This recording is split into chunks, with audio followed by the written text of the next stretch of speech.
Olha, o tema vem na sequência da live 1, que nós falamos aqui a respeito de fatalidade e livre-arbítrio, não falamos? Esse tema também é correlato, está quase que dentro de uma ordem aí das questões que Allan Kardec formulou no Livro dos Espíritos. Mas para facilitar nosso estudo, eu trouxe aqui uns slides para a gente trabalhar. Claro, com os slides vai ficar melhor. Vocês estão enxergando bem aí? Como é que está? Se não estiver bom assim, a gente amplia. E agora? Acho que está bom, né? Até eu estou podendo ler sem óculos. Então, meus amigos, esse tema que nós elegemos para tratar aqui, flagelos destruidores, vem praticamente na esteira dessa sequência de eventos extremos que nós estamos vivendo, né? As chuvas torrenciais combinadas com o El Niño, esse fenômeno que a cada 2, 3 anos ele vamos dizer, ele torna mais recrudescentes os eventos da natureza. Interfere na temperatura das águas, dos oceanos, isso interfere nas massas polares, nas massas de ar. E nós vimos aqui no Brasil, só para falar do Brasil, onde nós estamos. Chuvas muito fortes caíram em São Paulo, no sul da Bahia, caíram no Rio, em Minas. E no Rio, mais recentemente, nós vimos aí, na Baixada Fluminense, né, em Nova Iguaçu, eventos assim de terror, de tristeza, mas também de alegria, porque nós vimos algumas vidas serem salvas ali no meio daquelas mortes, não é? Nós ficamos sabendo também, não faz muito tempo, de um incêndio na cidade de Valparaíso, no Chile. O incêndio cercou um bairro inteiro da cidade, muitas pessoas pereceram, mais de 100, não é? Mas isso só para falar de alguns dos eventos que estão na nossa memória. Porque eu poderia começar aqui lembrando também Eu tenho uma imagem aqui, perdão, eu pulei. Eu tenho uma imagem aqui de alguns eventos que ainda estão repercutindo até hoje na nossa lembrança. Aí, achei. Que são o incêndio no Joelma, edifício Joelma, em São Paulo, lá em 74, 50 anos atrás. Eu estava lá, eu ainda vi. Eu vi a correria, eu não estava tão perto, mas eu já tinha visto um incêndio também 2 anos antes no edifício Andraus, na São João. Eu tinha 15 anos. E aos 17, olha aí o que está acontecendo. E aos 19 eu vejo esse daí.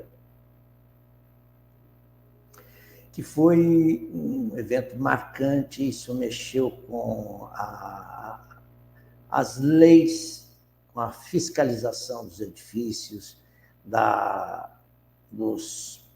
no modelo de construção, a engenharia dos prédios, as leis de segurança, as empresas passaram a fazer treinamentos com seus funcionários, não é? Brigadas civis foram constituídas. Então, eu queria lembrar esse evento, porque nós vamos falar dele hoje. Tem aqui também uma cena do pânico das pessoas lá na Boate Kiss, Santa Maria, Rio Grande do Sul. Isso foi em 2013, já vai para quase 11 anos, hein? Também são fatos que estão na nossa memória, sem citar os recentes dramas aí de Brumadinho, né? E Mariana, que uma represa se rompeu, um lago de material, né? Da mineração se rompeu e praticamente cobriu uma região da cidade. Mas o nosso programa, embora esteja assim com cheiro de jornalismo, ele quer, na verdade, filosofar em cima disso, fazer as nossas elucubrações à luz do conhecimento espírita, o que vai nos trazer luzes, alívio, consolação, entendimento das leis divinas, como elas operam. Essa questão que eu separei aqui está na Lei de Destruição, capítulo 6, parte 3ª de O Livro dos Espíritos, Allan Kardec inquire direto, na mosca, com que fim Deus fere a humanidade por meio de flagelos destruidores. Resposta: para fazê-lo progredir mais depressa. Já não dissemos ser a destruição uma necessidade para a regeneração moral dos espíritos? Que em cada nova existência sobem um degrau na escala da evolução?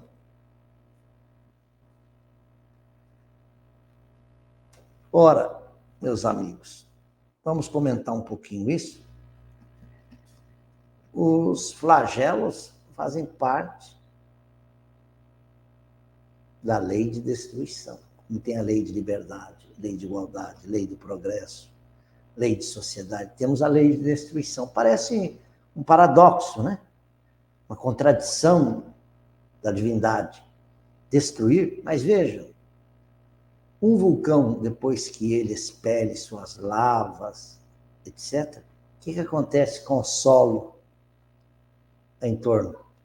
Rochas basálticas, vulcânicas, excelentes para o cultivo. Há regiões que, depois de uma inundação, ficam fertilizadas. Não ocorre assim com as águas do Nilo? Não ocorreu assim? Tem mais exemplos. E por trás de uma aparente catástrofe, nós vemos aí a natureza trabalhando para o bem dela mesma. Uma grande tempestade. Aí, ó, um slide seguinte vai dizer que há muitos tipos de eventos extremos, catástrofes na natureza, mas estão na ordem da natureza, não é o homem que está promovendo, embora o homem contribui para muitos deles. Uma falha tectônica provoca terremotos. Kardec coloca aí, como você pode ver, uma série de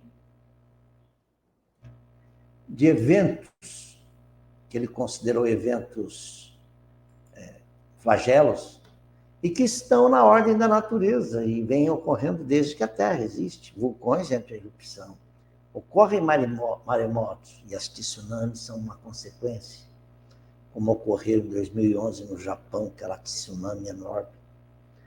Mas nós temos também incêndios devoradores, eu citei um, nós temos também os furacões. Os furacões, os tornados, também trazem grande flagelo, principalmente ali na região do Golfo do México, né? Os americanos sofrem com esse problema, como nós também sofremos muito com as enchentes. Mas Deus dá ao homem a capacidade de prevenir, evitá-los, se não totalmente, pelo menos controlar os seus efeitos, não é? A pergunta que Kardec coloca num dos comentários: Deus não poderia utilizar de outros meios para promover o progresso humano? Teria que ser assim, através da dor? Ele não poderia fazer a regeneração moral da humanidade sem impor esses sacrifícios? Os espíritos respondem que sim. Deus emprega tais medidas todos os dias, mas nós, os homens, muito duros no nosso coração, não sabemos aproveitar essas lições. Então é preciso que venha a dor. Muita gente conhece aquele provérbio, né?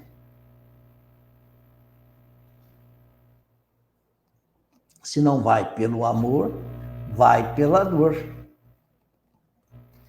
E vamos continuar agora na leitura do Livro dos Espíritos, nesse instante aqui. E olha, a gente pode até contestar aí a divindade, dizer, mas como eu perdi uma pessoa numa epidemia? Quantos não morreram na epidemia da Covid? Que foi uma pandemia, na verdade. E agora nós estamos com uma epidemia, que é a dengue. Graças a Deus, nós estamos já um pouco mais escolados para enfrentá-la, né? Mas na época da pandemia Covid, nós tínhamos óbitos de 3, 4 mil por dia, só aqui no Brasil. Na Itália também foi assim, na Espanha. Países de primeiro mundo, E essa onda veio chegando aqui e nós não conseguimos controlá-la. Por vários motivos, né, que eu não vou entrar aqui agora, que não é a intenção. Mas, para muitos que pereceram durante a pandemia, ficaram algumas lições. Aqueles que tinham alguma comorbidade pereceram. Outros não tinham nenhuma comorbidade e pereceram. Outros com vários tipos de comorbidade sobreviveram. A dor foi muito grande. Muitos de nós não pudemos nem enterrar os nossos entes queridos. O que nós aprendemos nessa pandemia foi muito, mas parece que não aprendemos. Estamos repetindo as mesmas barbaridades de antes. Vamos ver até quando. Até quando? E aí a resposta dos espíritos. O próprio homem, o espírito desencarnado, aí quando eu falo espírito, eu falo do homem no mundo espiritual. Ele escolhe o gênero de prova pelas quais ele há de passar. Nisso está o seu livre-arbítrio. E olha, nós já sentimos, pressentimos quando ela vem. Quando não podemos sobreviver a uma doença. É como se algo intimamente nos dissesse: meus filhos, minha esposa, prepare aí as coisas, porque eu vou dessa vez. Mas, para sintetizar as nossas reflexões, ilustrá-las melhor e terminar a nossa live, nosso tempo está acabando, eu queria lembrar que, lá atrás, no incêndio do Joelma, e outros tipos de eventos que ceifaram vidas ainda muito jovens, né? Isso deu aso a que viessem à luz muitos livros do gênero. Somos 6, Viajaram Mais Cedo, Francisco Cândido Xavier, Jovens no Além. Esses livros fizeram muito sucesso, porque formavam-se caravanas de mães, de famílias, de pais relutados, que iam a Uberaba procurar o médium Francisco Cândido Xavier para obter uma carta de seu ente querido. Foi daí que eu me motivei a fazer o programa A Vida Continua. O início do nosso programa era assim: eu pegava pessoas que tinham ido a Uberaba, ela vinha com sua cartinha na mão, molhada de lágrimas, aquele papel ainda, às vezes, com a própria escrita do Chico, nem datilografada tinha sido. E elas liam para nós no programa e contavam o conforto, o consolo que receberam ao ter a mensagem do seu ente querido. E assim nós tivemos esses Jovens no Além, que é o Jair Presente, é um dos espíritos que vem aí. Ele é daqui, a família é daqui de Americana. Eu conheci a irmã do Jair Presente, a Sueli Presente. Jair morreu afogado naquela Lagoa dos Namorados, em Americana. Quem é daqui da região deve saber. E o Jair veio trazer cartas e cartas. Depois ele passou a ajudar a recolher, no além, outros jovens desencarnando em situação semelhante. O Augusto também, filho da dona Yolanda César, que também rendeu aí muitas cartas, muitos documentários, e até alguma coisa lá no filme As Mães de Chico Xavier, que está no Netflix. Aí uma dica de cinema para vocês. No Netflix, As Mães de Chico Xavier. Não são as mães do Chico, mas as mães que o Chico atendeu em Uberaba. E dizia Chico: as preces de uma mãe arrombam as portas do céu. Olha. Dizia também: o telefone toca de lá para cá. Ou seja, nem sempre os desencarnados podem enviar uma mensagem. Às vezes, intermediários vêm no lugar deles. Né? O Somos 6 é um livro que eu selecionei para falar um pouquinho, porque eles têm aí muitas cartas de vítimas do incêndio do Joelma. É verdade. E eu queria aqui trazer para vocês uma carta da Volquimar Carvalho. Acho que o nome dela é esse aí mesmo, a gente vai confirmar agora. A Volquimar estava lá no 23º, na área de processamento de dados, trabalhando, e naquela manhã de 1 de fevereiro, uma manhã de sol de fevereiro, 74, olha o que acontece. Vou ampliar a carta? Vou ampliar, aqui para você ver direitinho. Tá bom assim? Vou ampliar um pouco mais. Agora sim. Eu fiz questão de trazer do livro Somos Seis o depoimento de Volquimar Carvalho dos Santos. 22 anos apenas, minha gente. Veja. Dá para ler aí um pouquinho? Ela fala... são várias páginas, né? Eu não posso mostrar tudo aqui para vocês. Eu não sei se eu vou saber manejar bem aqui a tecnologia. Mas dá para ver ao fundo aqui a letra do Chico. Olha o rostinho dela. Quando o incêndio irrompeu, a fumaça foi invadindo os andares. Quem foi para o elevador fez uma péssima escolha. Alguns subiram para o topo do prédio e conseguiram escapar via helicóptero, mas não deu para salvar todo mundo. Então, muita gente morreu pela fumaça ou se lançando pela janela. É terrível, mais de 180 mortos. São Paulo se comoveu. Ainda hoje há muitos livros na internet aí para contar as vozes do Joelma. Somos Seis. E essa cartinha, o que eu quero destacar, que é o objeto do nosso estudo, da nossa live, é que Volquimar, tão logo se desprendeu do corpo, ela foi confortar a mãe.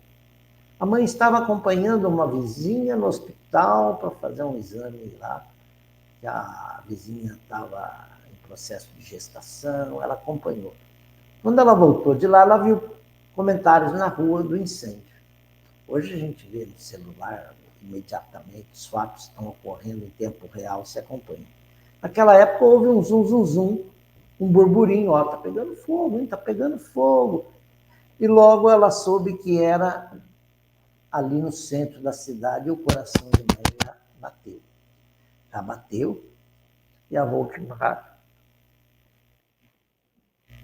já posso tirar a Volquimar já apareceu para a mãe. A mãe estava no carro com o filho Álvaro, que tinham ido ao IML, reconhecimento do corpo.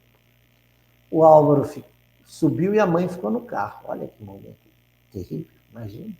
Como se sentia a dona Valquíria, mãe da Volquimar.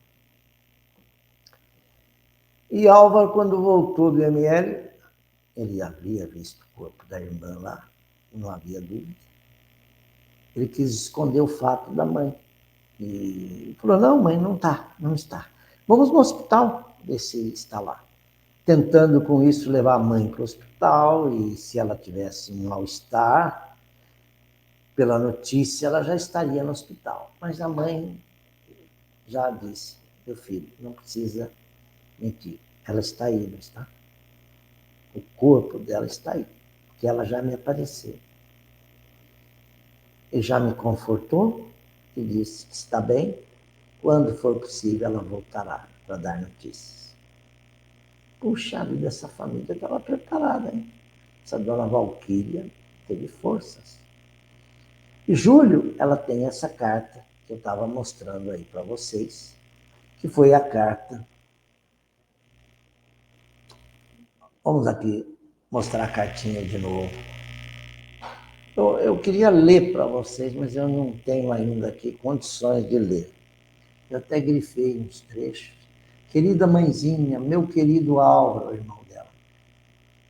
Primeiro a bênção que peço a Deus em nosso auxílio e a bênção que rogo à querida mamãe para que as forças não falhem agora que tomo o lápis com o auxílio do meu avô para escrever. Observem que cada citação tem um número remetendo a uma nota de rodapé. E lá está. Meu avô é fulano de tal, papapi, papapá, desencarnado, tanto de tanto. Ela citou a Zinha, assim, não sei quem. Assim, era aquela amiga que chamava ela assim. E é assim que nós estamos terminando hoje o nosso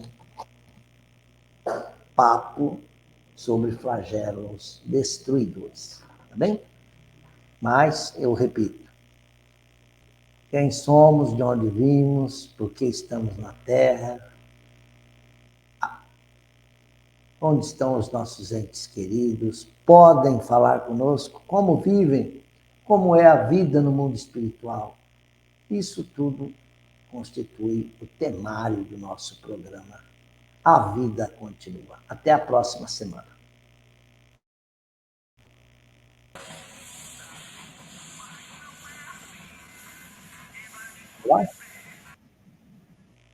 Tchau.